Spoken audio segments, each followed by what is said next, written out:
मान लीजिए आपको कोई रोग है, किसी भी प्रकार का कोई रोग है, शारीरिक रोग है, मानसिक रोग है, आर्थिक रोग है, आध्यात्मिक रोग है या धार्मिक रोग है, मन नीरस है या आपको लगता है कि कुछ अप एंड डाउन जीवन में चल रहा है, तो राम रक्षा स्तोत्र उसके लिए पूरा अचूक उपाय है।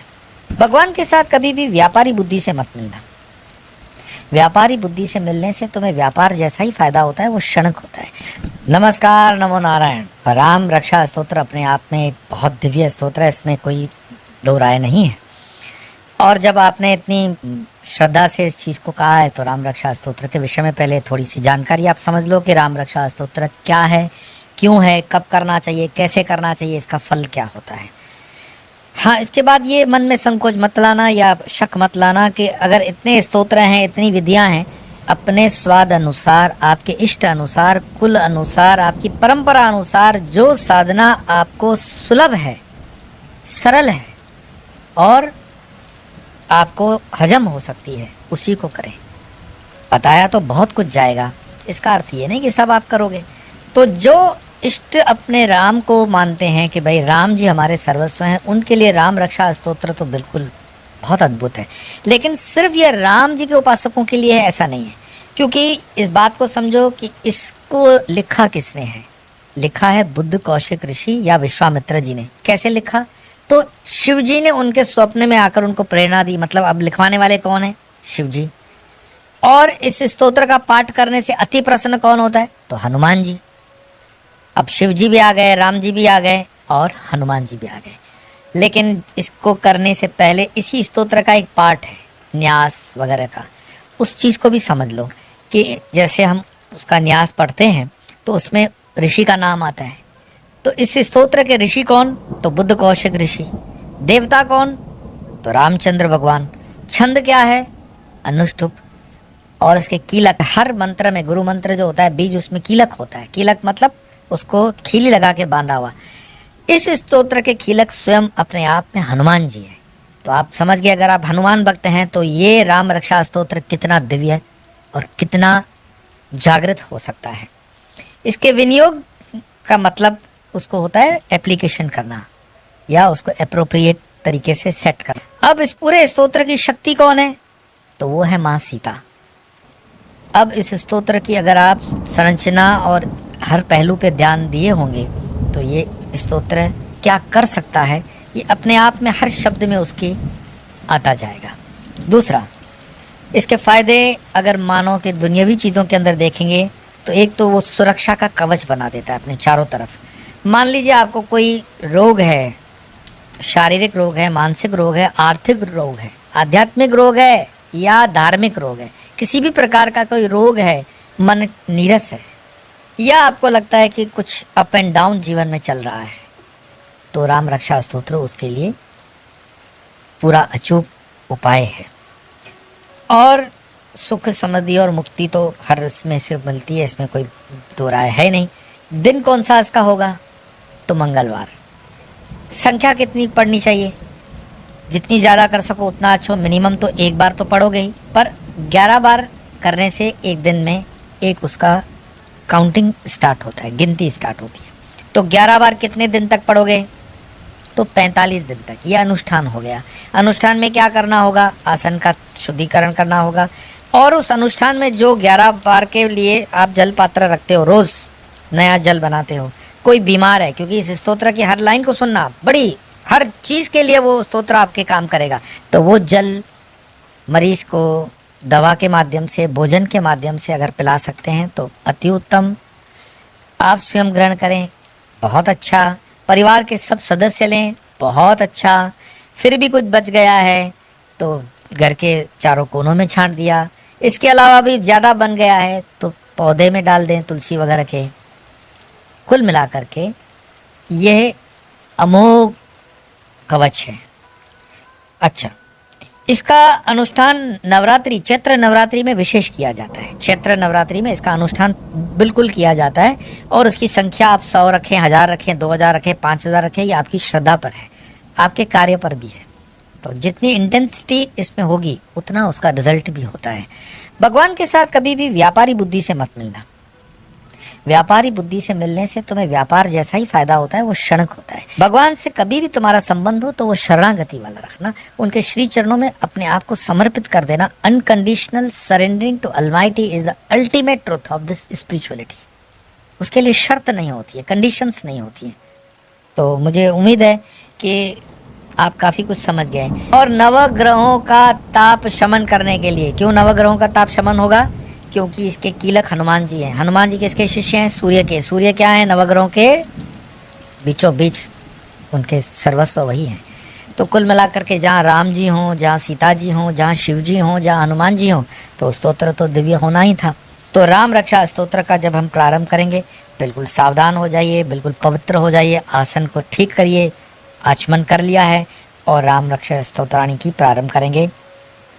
श्री रामचंद्र ध्यानम कालाम्बोदर कांति कांत मनीषम वेरासनाद्यासिनम मुद्रां ज्ञानमयीं ददानमपरं हस्ताम्बुजं जानुनी सीतां पार्श्वगतां सरोरुहकरां विद्योनिबां राघवं पश्यन्तं मुकुटाङ्गादिविविधकल्पोज्ज्वलाङ्गं भजे। श्रीरामचन्द्र प्रणाम। रामाय रामभद्राय रामचन्द्राय वेदसे रघुनाथाय नाथाय सीतायाः पतये नमः। श्रीरामरक्षास्तोत्रम्। अस्य श्रीरामरक्षास्तोत्रमन्त्रस्य बुद्धकौशिक ऋषिः सीतारामचन्द्रो देवता अनुष्टुपछन्द सीताशक्ति श्रीमदनुमानकीलकं श्रीरामचन्द्र प्रतिहते रामरक्षा स्तोत्र जपे विनियोग। अथ ध्यानम्। ध्यायेद अजानुबाहुं धृतशरधनुषं बदपद्मासनस्थं पीतं वासोवसानं नवकमलदलस्पर्धिनेत्रं प्रसन्नं वामाङ्करूढसीतामुखकमलमिलोचनं नीरदाभं नानालङ्कारदीप्तं ददतं मुरजटामण्डलं रामचन्द्रम् इति ध्यानम्। चरितरघुनाथस्य शतकोटिप्रविस्तिरम् एकैकमक्षरं पुंसां महापातकनाशनं ध्यात्वा नीलोत्पलश्यामं रामं राजीवलोचनं जानकी लक्ष्मणोपेतं जटामुकुटमण्डितं सासीतूर्णधनुर्बाणपाणिं रक्तचरान्तकं स्वलीलया जगत्त्रातुर्मा विभूतमजं विभुं रामरक्षां पठेत् प्राज्ञपापग्निं सर्वकामदां।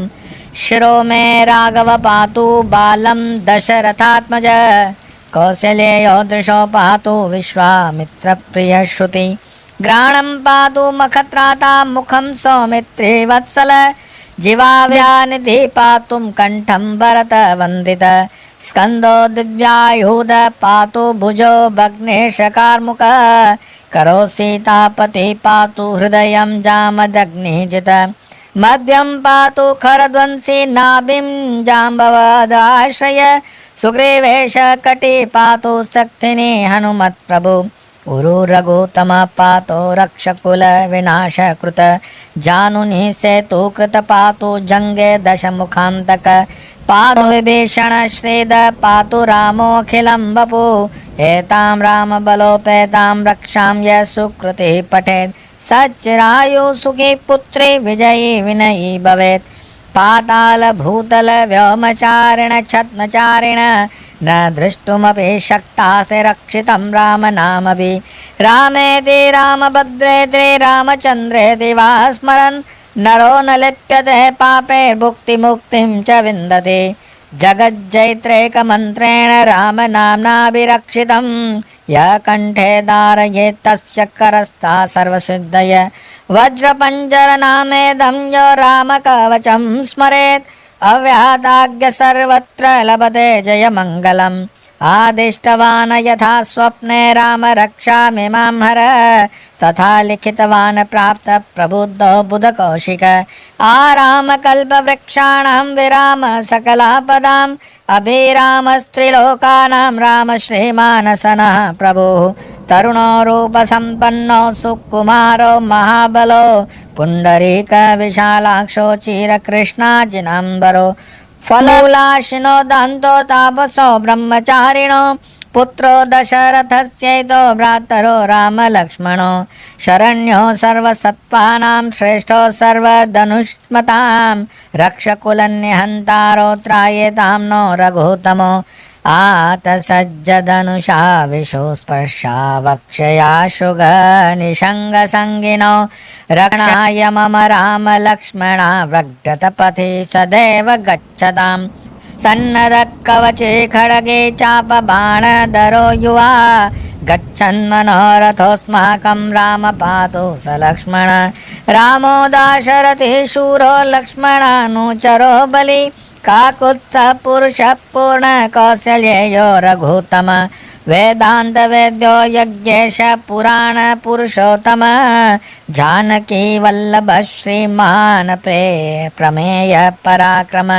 इत्येतानि जप नित्यं मदभक्त श्रद्धयान्वित अश्वमेधादिकं पुण्यं सम्प्राप्नोति न संशय रामं दूर्वादलश्यामं पद्माक्षं पीतवाससं स्तुन्वन्ति नाम वृद्ध्येन ते संसारिणो नरा रामं लक्ष्मणपूर्वजं रघुवरं सीतापतिं सुन्दरं काकुत्स्थं करुणारमं गुणनिधिं विप्रप्रियं धार्मिकं राजेन्द्रं सत्यसन्धं दशरथतनयं श्यामलं शान्तिमूर्तिं वन्दे लोकाभिरामं रघुकुलतिलकं राघवं रावणारिं रामाय रामभद्राय रामचन्द्राय वेदसे रघुनाथाय नाथाय सीताय पतये नमः श्रीराम राम रघुनन्दन राम राम श्रीराम राम भरताग्रज राम राम श्रीराम राम रणकङ्कष राम राम श्रीराम राम शरणं भव राम राम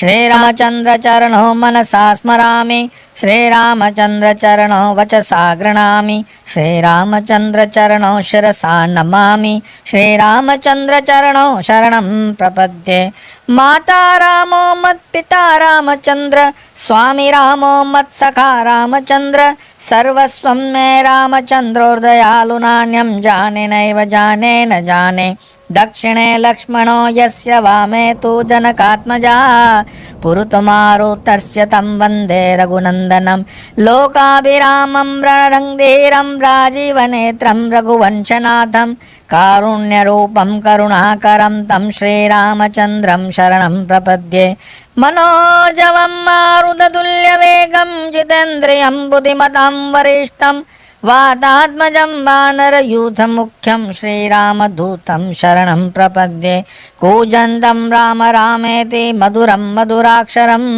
आरुह्य कविताशाखा वन्दे वाल्मीकिकोकिलम् आपदामपहन्तारं दातारं सर्वसम्पदां लोकाभिरामं श्रीरामं भूयो भूयो नमाम्यहं वर्जनं भवबीजानामार्जनं सुखसम्पदां तर्जनं यमधूतानां राम रामेति गर्जनं रामो राजमणि सदा विजयते रामं रमेशं भजे रामेणाभिहता निशाचरच्चमो रामाय तस्मै नमः रामनास्ति परायणं परतरं रामस्य दासोऽस्म्यहं रामे च तलयः सदा भवतु मे भो राम मामोदर राम रामेति रामेति रमे रामे मनोरमे सहस्रनाम ततुल्यं राम नाम वरानने राम रामेति रामेति रमे रामे मनोरमे सहस्रनाम ततुल्यं राम नाम वरानने राम रामेति रामेति रमे रामे मनोरमे सहस्रनाम ततुल्यं राम नाम